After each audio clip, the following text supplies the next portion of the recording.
Oke,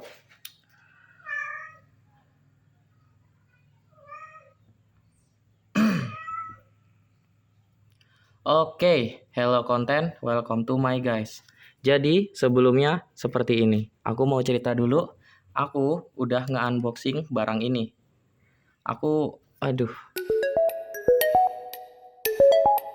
Kita ulangi, hello konten, welcome to my guys. Aku sebelumnya udah nge-unboxing barang ini, tetapi video mentah unboxingnya nggak sengaja kehapus. Kenapa bisa kehapus? Jadi ceritanya seperti ini. Kita unboxing dulu sebelumnya. Untuk barang pertamanya, nah ini adalah bungkus dari barangnya. Di sini tertulis fragile. Berarti yang barang yang pernah aku unboxing itu adalah barangnya itu mudah rusak atau sama seperti gelas kaca.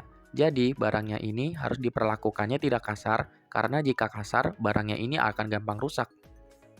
Di sini bungkusnya udah pernah kebuka karena aku udah pernah nge-unboxing barang ini. Tetapi video mentah unboxingnya tidak sengaja kehapus karena kesalahan setting. Oke, nggak usah ditunggu lama lagi, aku akan memperlihatkan barang baru aku yang udah pernah aku unboxing. Dan ini adalah action cam. Ini adalah action cam baru aku yang akan menggantikan action cam lama aku. Sehingga ketika aku membuat video, ngevlog, unboxing, dan segala macam, aku akan menggunakan action cam ini. Jika kita lihat, ini adalah DJI Osmo Action 4 dan di bawahnya bertuliskan standar combo dan di bawahnya lagi adalah gambar action cam-nya itu sendiri. Terus di bagian bawah kiri kotaknya, di sini ada kerutan dan ini adalah konsekuensi jika kita membeli online barang karena barang itu sebagus-bagusnya packaging, biasanya memang bakal selalu ada kerutan di bagian kotaknya atau bakal ada sedikit kerusakan di bagian kotaknya, tetapi bisa dipastikan untuk dalamnya sangat-sangat aman dan tidak ada kerusakan. Karena sudah ada tulisan fragile juga di dalam bungkusnya yang membuat kita semakin percaya bahwa barang yang ada di dalam ini nggak bakal ada kerusakan. Oke, jika kita lihat sisi di bagian kiri, di sini ada gambar orang sedang diving dan juga ada orang sedang bermain salju atau bermain ski. Terus juga ada gambar orang motovlog atau orang berkendara menggunakan motor sambil vlogging. Terus di bagian kanannya hanya ada tulisan DJI dan ada stiker segel yang udah aku lepas dan aku tempelkan di bagian sisi kanan kotaknya. Dan di bagian atasnya, kita tidak mendapatkan tulisan sama sekali, tetapi hanya ada gambar charger dan juga garis miring. Ini menandakan bahwa kita tidak akan mendapatkan kepala charger dari action cam ini. Terus jika kita lihat di bagian bawah, kita mendapatkan banyak sekali tulisan sejenis Mandarin dan semacamnya. Di bawah ini juga kita menemukan barcode dan juga QR. Dan jika kita buka kotak ini, nah, di dalam isinya ini sudah saya masukin bagian-bagian action cam lain yang bukan punya Osmo. Tapi saya hanya akan memperlihatkan barang-barang yang didapatkan dari Osmo-nya itu sendiri. Oke, jika kita buka, di sini kita mendapatkan aksesoris lensa kamera dan juga aksesoris mounting yang bisa kita tempelkan di helm sepeda atau di setang atau handlebar sepeda. Di mountingnya ini juga ada tulisan DJI-nya yang menegaskan bahwa ini aksesoris dari DJI. Selanjutnya saya akan mengsingkirkan barang-barang yang bukan punya DJI. Oke, di sini aku mendapatkan kabel data atau kabel charger, tetapi kabel datanya ini berbeda dari kabel charger yang pernah aku dapatkan, karena kabel datanya ini adalah Type-C to Type-C. Biasanya yang aku dapatkan itu biasanya Type-C to USB atau dibalik USB to Type-C.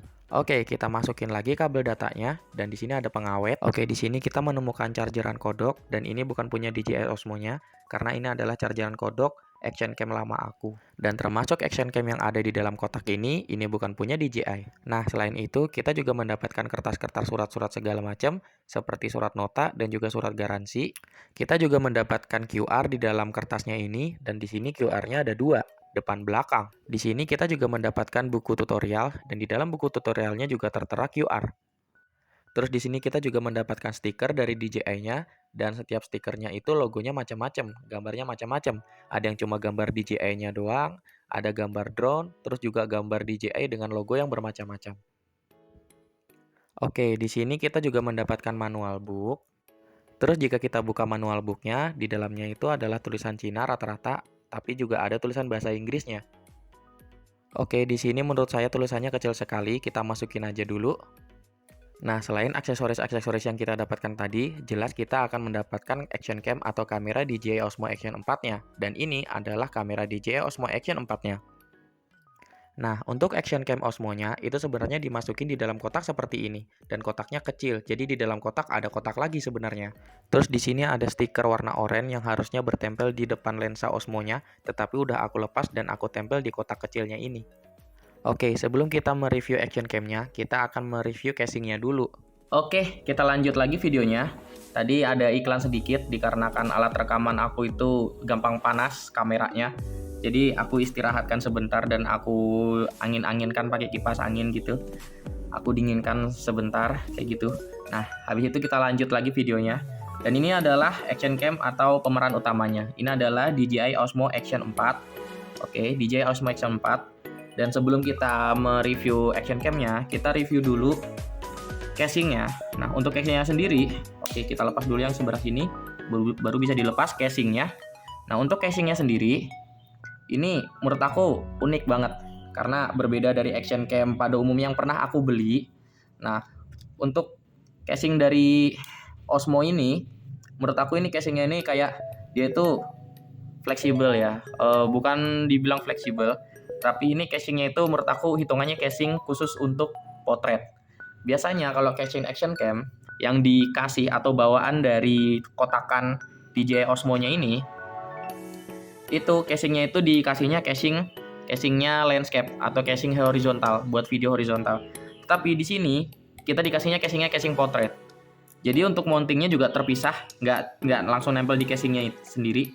Dia mountingnya itu kepisah supaya apa? Supaya dia bisa dipasang ke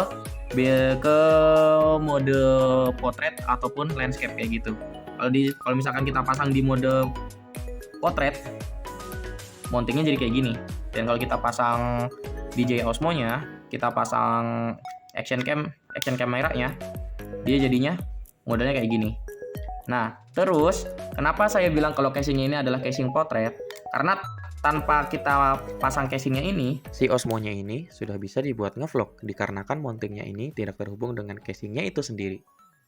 Sehingga mountingnya ini bisa langsung dipasang ke action cam-nya ini tanpa menggunakan casing. Ini membuat casingnya tidak diperlukan jika kita hanya ingin membuat video landscape atau horizontal. Namun jika kalian suka membuat video di luar ruangan atau outdoor, casing ini tetap berguna untuk pelindung kamera. Terus apakah casing ini hanya pelindung kameranya aja? Oh tidak, dikarenakan mounting Osmo-nya bisa langsung dipasang di kamera Osmo, bukan berarti casingnya ini hanya berfungsi sebagai pelindungnya saja. Jadi, casing ini juga bisa digunakan untuk membuat video potret.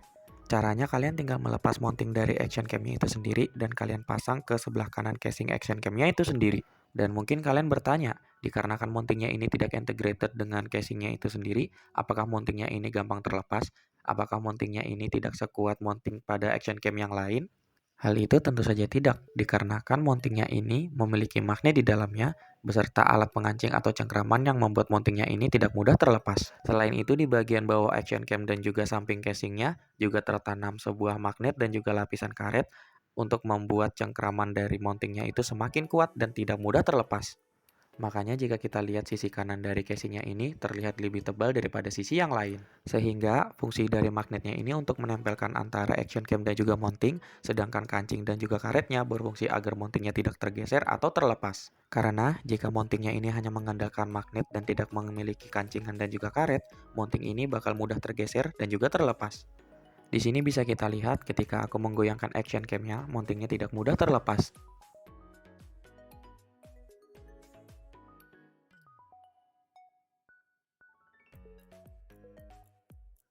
Dan jika aku memindahkan mountingnya ke posisi potret, hasilnya sama saja, tidak mudah terlepas.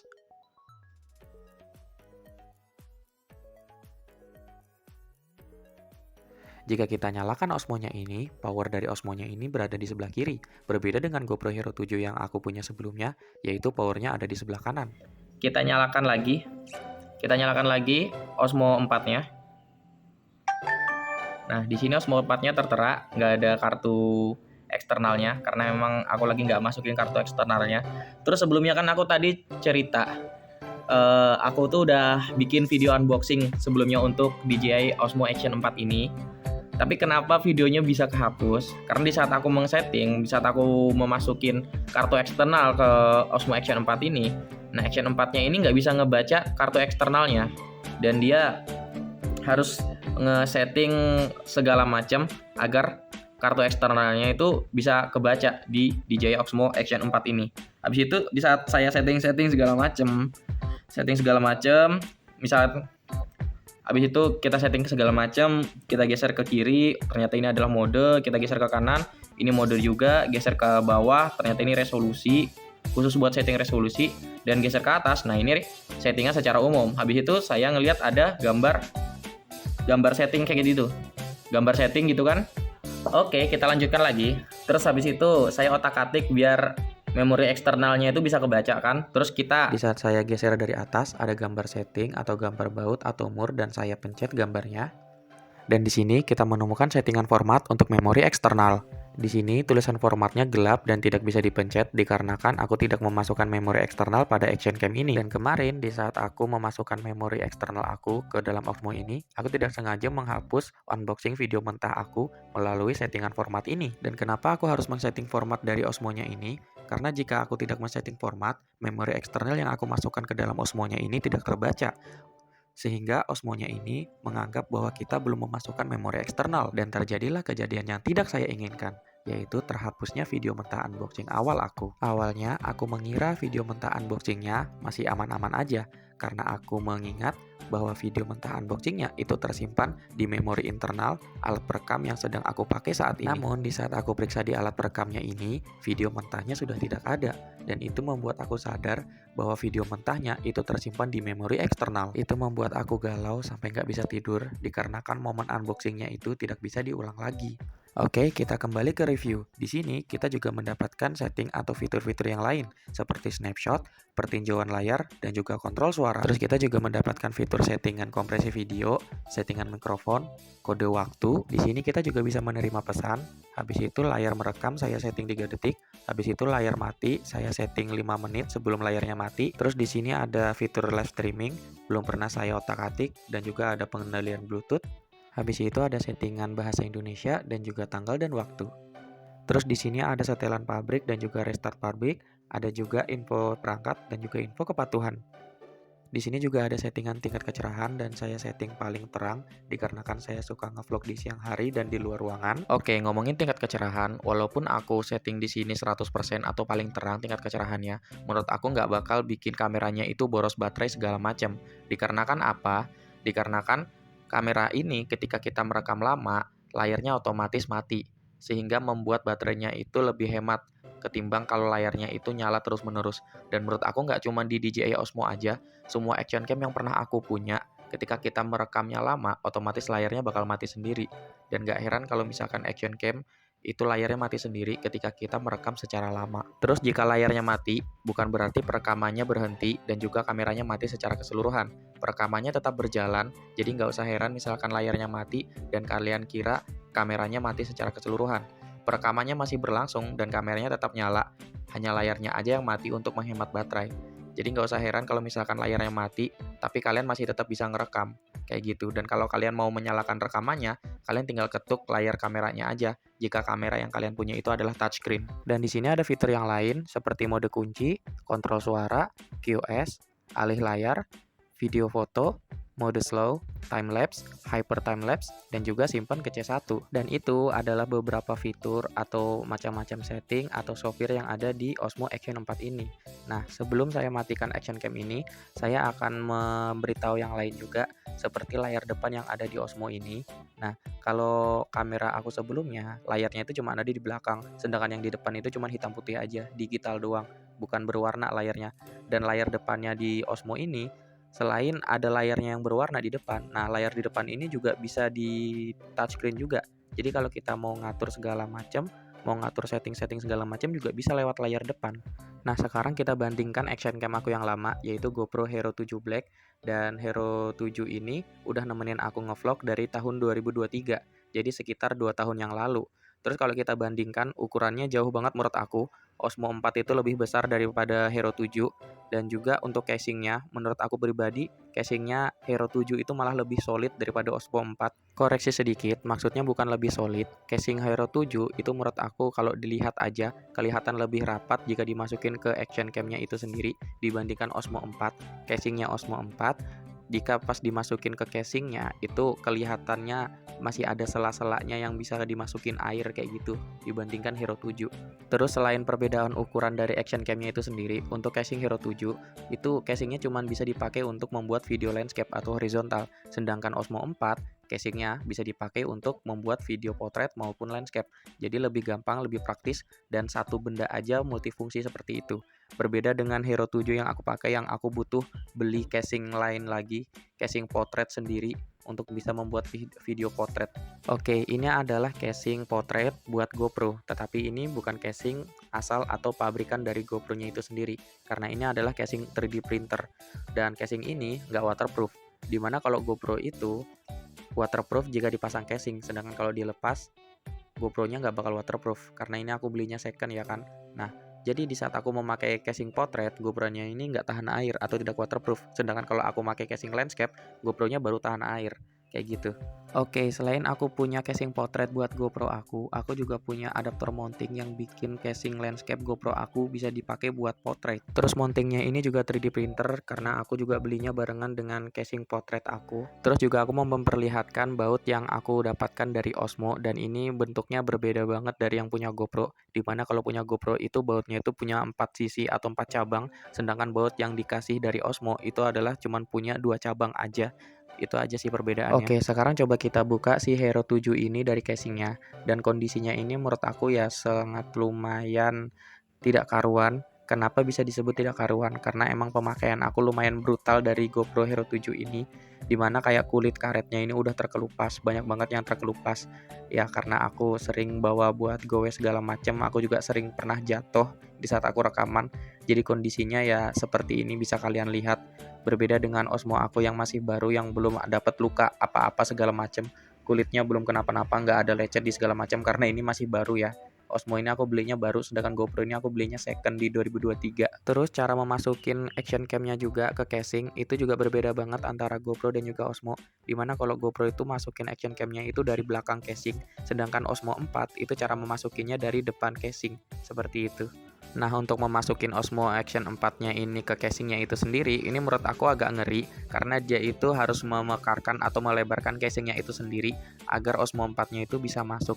Dan ini menurut aku kalau kita orangnya nggak sabaran atau nggak hati-hati, casingnya ini bisa patah karena kita terlalu lebar membuka casingnya. Beda dengan GoPro yang memakai engsel pintu gitu ya, kelihatan ada engselnya di casing GoPro-nya.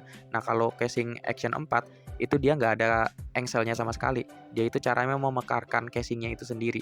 Jadi kalau terlalu mekar, terlalu lebar, bisa patah casingnya. Menurut aku seperti itu. Terus untuk ngeluarin dan masukin action camnya itu sendiri, si GoPro ini menurut aku lebih gampang karena dia pakai engsel pintu kan, lebih luas, lebih lebar, lebih gampang untuk ngeluarin dan masukin action camnya di casingnya dibandingkan dengan Osmo 4 yang agak ribet karena menurut aku lumayan sempit untuk memasukinnya, agak ribet dan butuh pembiasaan dan butuh kesabaran. Dan kita kalau jika belum biasa atau nggak sabar, bisa kenapa-napa casingnya. Terus perbedaan yang lain ada di posisi tombol powernya, dimana kalau Hero 7 itu tombol powernya ada di kanan kamera, sedangkan Osmo 4 itu ada di sebelah kiri. Dan di saat kita masukin casing, tombol recordnya si Osmo 4 ini dilindungi sama lapisan karet di casingnya itu sendiri. Beda sama Hero 7 yang nggak dilapisin apa-apa tombol recordnya, dia nggak dilapisin apa-apa tombol record dari Hero 7-nya itu sendiri. Dan ini GoPro Hero 7 Black yang aku pakai sebelum aku memakai Osmo Action Cam 4 ini. Tetapi sebelum aku memakai dua action cam ini, dulu aku juga udah pernah memakai action cam yang lain. Action cam apakah itu?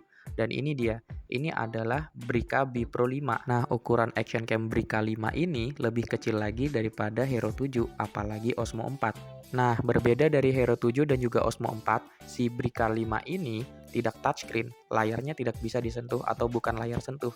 Dan jadi, jika kita mau mengatur atau men-setting-setting kamera ini, kita hanya bisa menggunakan 4 tombol yang ada di action cam ini, yaitu tombol atas, tombol bawah, tombol record, dan juga tombol power. Terus untuk tombol powernya itu tidak di samping, tetapi tombol powernya itu ada di depan. Terus casing bawaan yang kita dapatkan dari Brica 5 ini adalah casing waterproof transparan seperti ini. Terus untuk casing waterproof transparan seperti ini, menurut aku punya kekurangan. Kekurangannya apa? Yaitu kualitas mikrofon yang ketutupan sama casing waterproofnya itu sendiri. Jadi nggak kedengeran karena casingnya. Jadi ketika kita mau ngobrol di depan kamera Brica 5-nya ini, kita harus deket banget sama kameranya agar kedengeran suara kita. Dan kalau kalian mau ngeliat hasil rekaman dari Brika 5 ini, aku udah pernah nge-unboxing dan nge-review Brika 5 ini dulu banget, udah lama banget videonya. Linknya bakal aku taruh di bawah. Dan terakhir, sebelum aku ngevlog menggunakan 3 action camku ini, aku sebelumnya udah pernah menggunakan kamera yang lain, tetapi bukan kamera aksi, bukan action cam, melainkan kamera pocket. Kita lanjut lagi videonya dan aku bakal nunjukin kamera pocket pertama aku. Di saat aku sebelum aku memakai 3 action kamera aku ini, aku dulu itu ngevlog dengan kamera pocket. Tetapi sebelum aku memperlihatkan kamera pocket pertama aku mau memberitahu kenapa aku harus ganti action cam Osmo 4 ini. Kenapa aku nggak tetap pakai GoPro Hero 7 ini? Karena selain ini adalah barangnya sudah lama banget, barang jadul, habis itu sudah pernah kemasukan air, kerendam air, habis itu kualitas videonya juga sudah kurang menurut aku. Ya, itu membuat aku ngerasa kayak momen-momen yang rekamannya harusnya hasilnya bagus, jadi kayak kebuang sia-sia gitu. Toh kalau misalkan tetap dapat rekamannya, mungkin aku nggak bakal ganti action cam. Tapi karena ini barang second, kekurangan dari barang second yang aku tahu, terutama di brand GoPro ini, dia itu cepat panas kameranya. Dan di saat kameranya cepat panas, rekaman yang sedang kita rekam itu biasanya otomatis mati sendiri kayak gitu. Dan itu sudah sering aku alamin. Dan di saat mati sendiri, beberapa video rekaman itu kadang ada yang nggak bisa kebaca kayak gitu. Itu yang membuat aku kayak ngerasa harus wajib ganti action cam yang baru. Karena di saat kita bikin video, terus kita dapat momen yang bagus, Tapi momennya itu malah nggak bisa kita abadikan karena hasil rekamannya nggak bisa dibaca. Di saat kamera baru stabilizernya bagus, di GoPro ini stabilnya kadang nggak aktif. Padahal hyper smoothnya itu sudah aku aktifkan. Terus suaranya itu kayak udah jelek banget. Jadi sampai sekarang suara air di dalam GoPro-nya kadang masih kedengeran sampai sekarang. Karena GoPro ini sudah pernah kemasukan air. Terus ada satu keunikan lagi dari Osmo yang aku suka, yaitu konsumsi memorinya yang lebih sedikit daripada GoPro. Dimana dari size 16 GB aku ngerekam pakai Osmo selama 30 menitan dan masih ada sekitar 8 GB dari memorinya, dan 16 GB bakal selalu penuh ketika aku pakai GoPro dengan durasi 30 menitan. lah penuh memorinya kayak gitu. Kalau sekali sekali ngevlog. Tapi di saat aku pakai Action 4 ini, aku tuh 2 kali ya aku ngerekam pakai Action 4 ini. Sudah 2 kali aku ngevlog dan aku pakai Action 4 ini. 16 GB di memori eksternal itu penuhnya itu cuma setengah. Nggak bisa dibilang persen sih. Kalau dibilang persen tuh ya 50% aja yang dipakai memorinya di saat aku pakai Action 4 ini. Aku nggak tahu apa yang buat resolusi videonya itu lebih enteng daripada hasil rekaman dari GoPro. Padahal menurut aku kualitasnya ya jelas karena ini action cam baru, lebih bagus kualitasnya daripada yang second ini. Tapi kenapa yang second ini malah bikin cepat penuh kayak gitu? Kayak gitu. Saya nggak tahu. Oke, sekarang kita bakal nunjukin pocket pertama aku di saat aku ngevlog. Dan ini adalah kamera Canon. Kamera Canon EXUS. Kamera Canon yang sudah rusak. Oke, di sini ngelontok anunya. Stikernya harusnya kepasangnya seperti apa. Ini kameranya beda dari 3 action cam yang ini. Kalau ini tiga-tiganya masih bisa nyala. Dan Bipro ini juga sebenarnya masih bisa nyala, tetapi baterainya yang rusak, baterainya kembung. Kayak gitu, makanya nggak saya tes, nggak saya nyalakan. Nah, beda sama yang ini, kalau ini udah rusak sama sekali. Nah, di saat GoPro ini pernah kerendam air, pernah kemasukan air, saya pakai berenang. Kalau ini rusaknya gara-gara saya bawa hujan-hujanan. Kalau action cam yang 3 ini, mereka punya casing waterproof. Mereka punya alat waterproof supaya bisa actionnya lebih aksi. Sedangkan ini kan bukan action cam, ini kamera pocket, kamera saku, kamera kantong. Jadi kameranya itu tidak didesain untuk beraksi, untuk bikin video aksi kayak gitu, bikin video yang sampai lari-lari, sampai buat olahraga gitu. Nah, di saat aku beli Bipro ini, kamera ini masih bisa dipakai, dan aku pas waktu itu lagi pakai kamera ini dua-duanya kayak gitu. Ini saya pasang di setang, yang ini saya pakai buat vlog gitu ya kan. Terus di saat saya selesai goes atau selesai ngevlog, Canon ini saya tinggal di setang sepeda atau handlebar sepeda. Sepedanya saya parkir di luar. dan tiba-tiba hujan deras. Terus saya nggak ingat kalau Canon ini masih ada di stang sepeda, dan akhirnya Canon ini kena hujan dan rusak sampai mesin penggerak di lensanya nggak bisa balik lagi. Terakhir, buat kalian yang nggak tahu, jika si Osmo dan GoPro ini chargernya udah Type-C, si Brica dan Canon ini baterainya berbeda. Dua kamera ini baterainya masih menggunakan charger kodok. Oke, ini adalah charger kodok dari Brica 5. Terus dulu saya beli Brica ini baru, tidak seperti GoPro yang saya belinya bekas. Dan di charger kodoknya ini ada dua macam, yaitu charger micro USB dan charger mini USB. Sedangkan Canon ini menggunakan kepala charger khusus. Baiklah, sampai sini aja konten dari aku. Kalau misalkan ada salah kata, mohon dimaafkan. Akhir kata dari aku, bye-bye. Ini GoPro, ini Osmo, ini Brica, dan ini adalah Canon.